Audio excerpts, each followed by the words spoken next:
Hello प्यारे बच्चों, आज हम बात करने वाले हैं बहुत ही प्यारे से टॉपिक के ऊपर जिसमें हम जानेंगे कि कैसे प्लस और माइनस के चिन्हों को हल किया जाता है। जैसा कि प्यारे बच्चों आप यहाँ पर देख रहे हैं, आपके सामने कुछ सवाल लिखे हुए हैं। जैसा कि आपके सामने ये प्लस का सवाल है, यहाँ सिंपल से एक माइनस का सवाल है और वहीं यहाँ पर हम देखें तो संख्याओं के बीच में प्लस और माइनस भी लगा हुआ है और यहाँ सवाल में देखें तो दोनों ही माइनस के चिन्ह लगे हुए हैं। तो प्यारे बच्चों क्या होगा, हम इस वीडियो में हम आपको ये साइन सॉल्व करना सिखाएंगे कि किस तरह से आपको प्लस करना है, किस तरह से माइनस करना है और किस सवाल के उत्तर में आपको प्लस लगाना चाहिए या किस सवाल के उत्तर में आपको माइनस लगाना चाहिए। ये आप आज इस वीडियो में देखने वाले हैं और सीखने वाले हैं। सो प्लीज आप इस वीडियो को यूं ही बीच में स्किप ना करें, वीडियो के अंत तक बने रहें क्योंकि ये साइड आपके लिए समझना बहुत ही ज्यादा जरूरी है।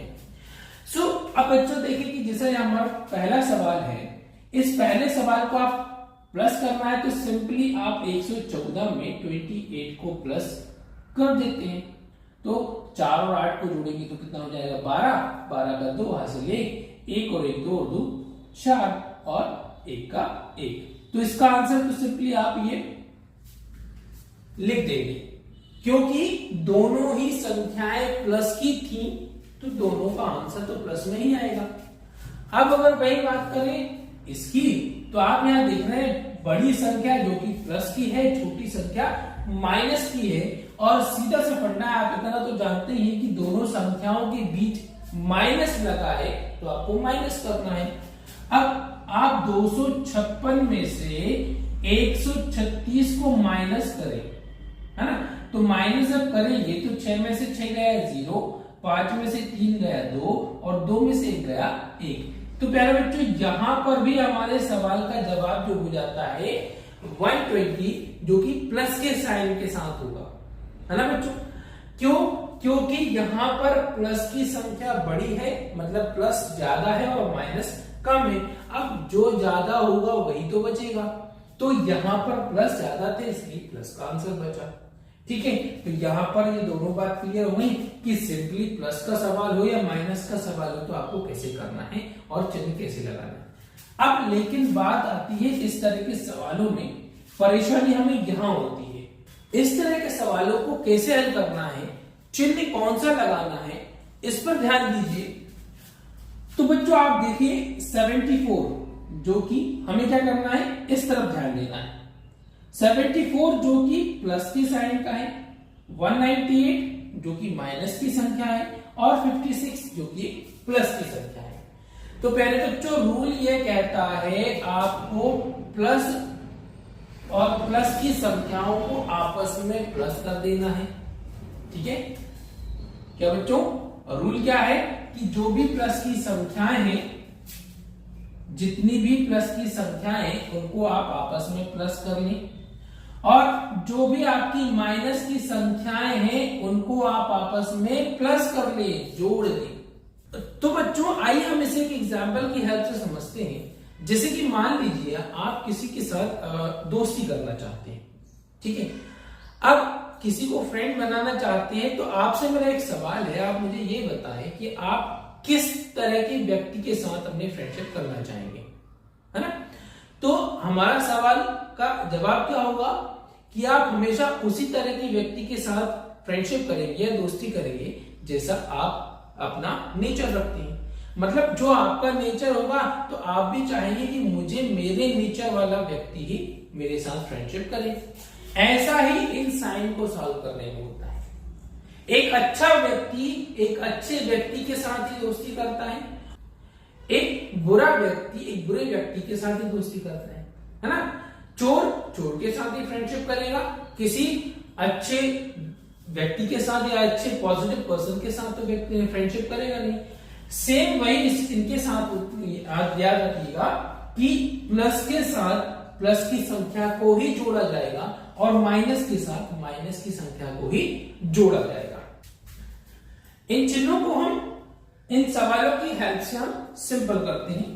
जैसा कि हमने यहां देख लिए थे कि इनके साइन क्या है, ये प्लस की संख्या है, ये माइनस की संख्या है, ये प्लस की संख्या है। अब ये दोनों प्लस की संख्या है तो इनको आपस में जोड़ लें, तो 74 और 56 को जब हम प्लस करेंगे 6 और 4 कितना हो जाएगा दोस्तों 10 हो जाएगा, हासिल का 1, 7 और 1 8 और 8 5 13। तो बच्चों हमने इन दोनों धनात्मक संख्याओं को प्लस वाली संख्याओं को जोड़ लिया, तो दोनों को जोड़ने पर प्लस 130 ही आया। अब यहाँ पर दूसरी संख्या है 198 जो कि क्या है माइनस की है ना, इसका साइन क्या है माइनस का है। अब दोनों संख्याओं को हम तुलना करें, जब दोनों की तुलना करेंगे तो ये प्लस की संख्या ये माइनस की संख्या, और तुलना करने पर माइनस की संख्या बड़ी है। अब जब दो अलग अलग प्रकृति के होते हैं है ना, जब दो अलग अलग प्रकृति के लोग होते हैं तो कभी भी उनमें एक साथ तालमेल नहीं बैठता है ना, अलग अलग प्रकृति के होंगे तो उनमें लड़ाई होगी। ऐसा ही इनमें होगा कि भाई ये प्लस की संख्या है ये माइनस की संख्या है, और माइनस वाली जो संख्या है जो कि बड़ी है और ये प्लस वाली संख्या जो कि छोटी है ना। अब 1 प्लस 1 माइनस जाहिर सी बात है दोनों में क्या होना है लड़ाई होना है, मतलब माइनस होना है। तो अब बड़ी संख्या में से छोटी संख्या ही घटाई जाएगी। तो 198 में से आप 130 को माइनस करेंगे, तो आप माइनस करेंगे तो 8 का 8, 9 माइनस 3 6, 1 माइनस 1 0। ठीक है, ये हमने माइनस कर लिया। अब लेकिन सवाल का जो आंसर है उसका साइन कौन सा लगेगा, तो भाई यहां पर ज्यादा कौन है माइनस की संख्या ज्यादा है, इसलिए आंसर जो है माइनस में आएगा, है ना बच्चों। किसे आएगा माइनस में आएगा, क्योंकि माइनस की संख्या बड़ी है, मतलब यहाँ पर माइनस की नेचर वाली जो है वो ज्यादा है, इसलिए माइनस में आंसर बच जाएगा। ठीक है बच्चों, तो जब आप इसको सिस्टमेटिकली सॉल्व करेंगे तो आप इसे कैसे लिखेंगे, 74 में 56 को प्लस कर दिया और माइनस 198, तो इन दोनों को प्लस करने पर हमारा आया था 130 माइनस 198।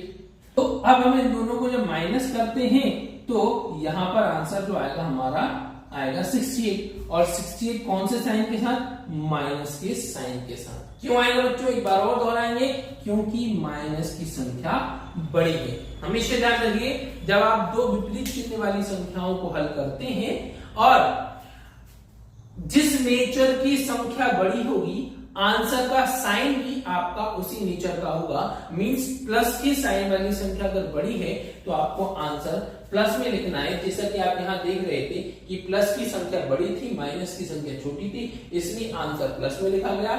वही यहाँ पर देखें माइनस की संख्या बड़ी है प्लस की संख्या छोटी है, इसलिए आंसर जो है माइनस में लिखा गया। ठीक है दोस्तों, आइए हम फोर्थ क्वेश्चन को देखते हैं और उससे और समझते हैं।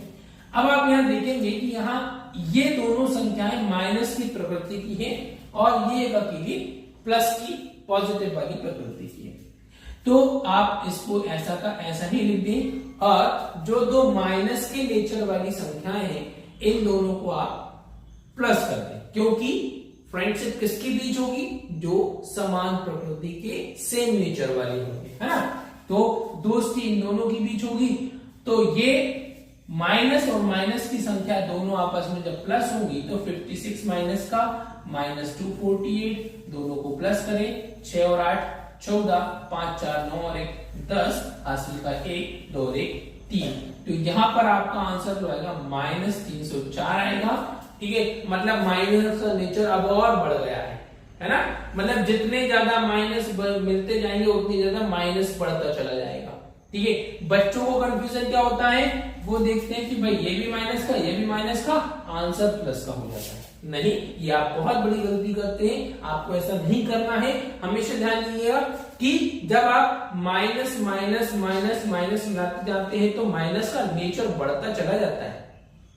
ठीक है, इसको हम एक एग्जाम्पल से और समझते हैं। जैसे आप एक दुकान पर सामान लेने गए, ठीक है, आपकी दुकानदार से बहुत अच्छी पहचान है, आपने क्या किया कि भाई दुकानदार से सामान एक बार उधार ले लिया, ठीक है, उधार ले लिया।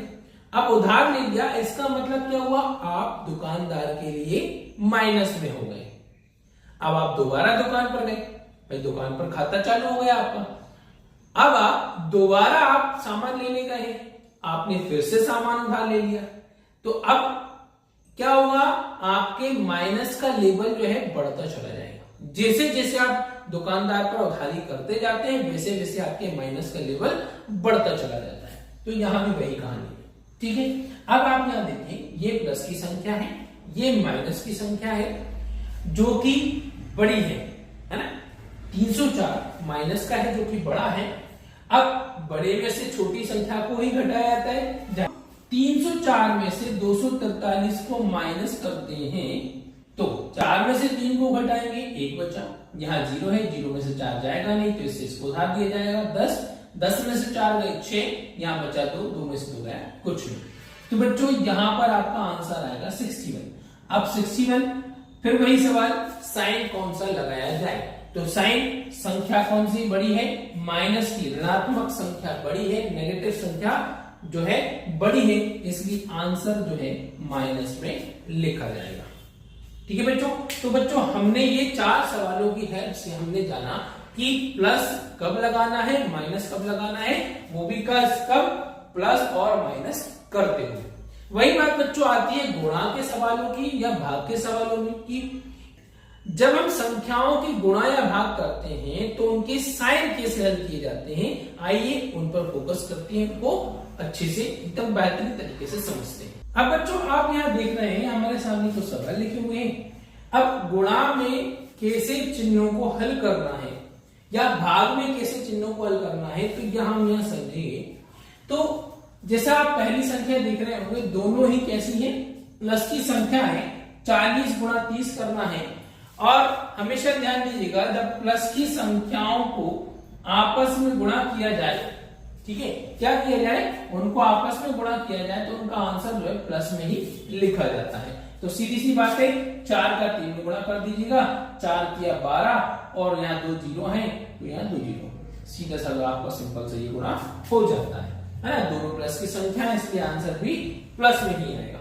बट अगर आपके सामने कुछ इस तरह की संख्या लिखी हो, एक प्लस की संख्या है तो और वही दूसरी संख्या माइनस की है, तो आपको क्या करना है, पहले तो संख्याओं को गुणा कर लेना है। 16 का हम 26 में गुणा करें तो 16 छके 96 हासिल कर 9, 16 दूनी 32 और 9 45। अब एक संख्या प्लस की है और वही दूसरी माइनस की है, तो उस कंडीशन में plus into minus means plus को माइनस की संख्या से जब आप गुणा करेंगे तो आंसर आपका माइनस हो जाएगा। ठीक है ना बच्चों। वही आप तीसरे सवाल में देखें तो दोनों ही संख्याएं माइनस की है ना बच्चों। क्या दोनों ही संख्याएं माइनस की हैं, मतलब माइनस की संख्या को माइनस की संख्या के साथ जब गुणा किया जाएगा तो वो दोनों मिलकर उसको प्लस बना देंगे, है ना बच्चों। तो यही बात आपको प्लस और माइनस में कंफ्यूज कर देती है कि माइनस माइनस प्लस होता है। नहीं, आपको सिर्फ गुणा के केस में माइनस को माइनस से गुणा करते हुए प्लस बनाना है। प्लस या माइनस के सवाल में माइनस माइनस प्लस नहीं लिखना है। तो यहां हम संख्याओं का गुणा करें, 2 पंजे 10, 2 3 6 और 1 7, और माइनस का जब माइनस में गुणा हो गया तो बन गया प्लस। सेम थिंग दोनों के डिवाइड होने पर भी होती है, आपको अलग से कोई दिमाग खर्च करने की जरूरत नहीं है। जो आप गुणा में करेंगे वही सेम प्रोसीजर आपको भाग में करनी होगी। ठीक है बच्चों। यहां गुणा की बात करें तो देखिए यहां सभी संख्याएं माइनस की हैं। अब इसमें भी उलझन हो जाती है बच्चों को कि भाई संख्याओं का गुणा तो आप समझ ही गए हैं। हम बात करें सीधे सिर्फ साइन की, तो देखिए यहां माइनस कितनी बार है, माइनस 3 बार लिखा हुआ है ना। अब माइनस को माइनस से गुणा कर लिया, मतलब माइनस कितनी बार हल हो गया, 2 बार हल हो गया। तो माइनस को माइनस से गुणा किया तो वो बन गया प्लस, फिर इस प्लस को इस माइनस से गुणा किया तो वो बन गया माइनस, है ना। तो हमारा उत्तर जो लिखा जाएगा वो कौन से चिन्ह में लिखा जाएगा, माइनस में लिखा जाएगा। ठीक है बच्चों। हमारा यहाँ जो टॉपिक है साइन सॉल्व को लेकर है। आप इसका इनटू करें और उसमें उसका साइन लगाएं। ठीक है बच्चों, इनटू आप सिंपली कर सकते हैं। चलिए हम उसको भी देख लेते हैं। करना क्या होगा, 15 का पहले 12 में गुणा, पहले संख्याओं का गुणा कर लें तो 15 दूनी 30 हासिल का 3, 15 एकम 15 और 3 18, हमने दोनों का गुणा कर लिया, माइनस माइनस ये हो गया प्लस, तो भाई अब हमने प्लस लगा दिया। आगे -14 का गुणा करना है, तो -14 को गुणा करें तो 14 का 0 में तो 0, 14 अट्ठे 112, 112 का 2 हासिल 11, 14 एकम 14 और 11 25, है ना दोस्तों। तो अब ये प्लस ये माइनस, प्लस माइनस माइनस हो जाता है। तो एक बात ध्यान रखिए कि जब सवाल में एक साथ कई बार माइनस लगा हुआ है तो आप ये फोकस करें कि माइनस कितनी बार लगा हुआ है। अगर माइनस 2, 4, 6, 8, 10, 12, 14 इस क्रम में लगा है, मतलब सम संख्याओं के क्रम में लगा है, तो आपको उत्तर का चिन्ह क्या करना है, प्लस लगा देना है। और अगर चिन्ह का क्रम 1, 3, 5, 7, 9, 11, 13 इस तरह से चलता जा रहा है, मतलब विषम के उसमें जा रहा है, ठीक है, तो आपको उत्तर का चिन्ह यहां पर माइनस लगाना है, क्योंकि यहां आप देखिए 1, 2, 3 मतलब विषम वाले क्रम में यहां पर चल रहा था, इसलिए उत्तर का चिन्ह जो है माइनस आ गया है। ठीक है बच्चों, बिल्कुल एकदम सिंपल है। आई होप आपको समझ में आ गया होगा, बिल्कुल आ गया है। ठीक है, अब इस सवाल में देखिए प्लस की संख्या माइनस की संख्या और गुणा में 0 है। तो आपने अपनी क्लास में सीखा होगा कि भाई हम जब किसी भी संख्या को, अब चाहे प्लस की हो माइनस की हो, अगर आप 0 से गुणा करते हैं तो वो 0 हो जाता है। अब आप इसे माइनस नहीं लिखेंगे, ठीक है, क्योंकि 0 ना तो प्लस में गिना जाता है ना ही माइनस में गिना जाता है, आंसर आपका 0 हो जाएगा। ठीक है, आई होप आपको ये सारी बातें समझ में आ गई होंगी। ठीक है, क्या करना है, जो गुणा में होगा वही आपको भाग में भी करना है। ठीक है, सेम प्रोसीजर रहेगा, गुणा किया जाए या भाग किया जाए, चिन्ह उसी प्रकार से हल किए जाएंगे, अलग अलग उनमें वेरिएशन नहीं है, अलग अलग पैटर्न में हल करने का तरीका नहीं है। ओके बच्चों, आई होप आपको ये सारी बातें, ये सारे कंसेप्ट एकदम जीरो लेवल से, एकदम बेसिक लेवल से समझ में आ गए हैं। ठीक है बच्चों, इसी के साथ मिलते हैं अपने अगले वीडियो में, तब तक के लिए वंदे मातरम, जय हिंद, जय भारत।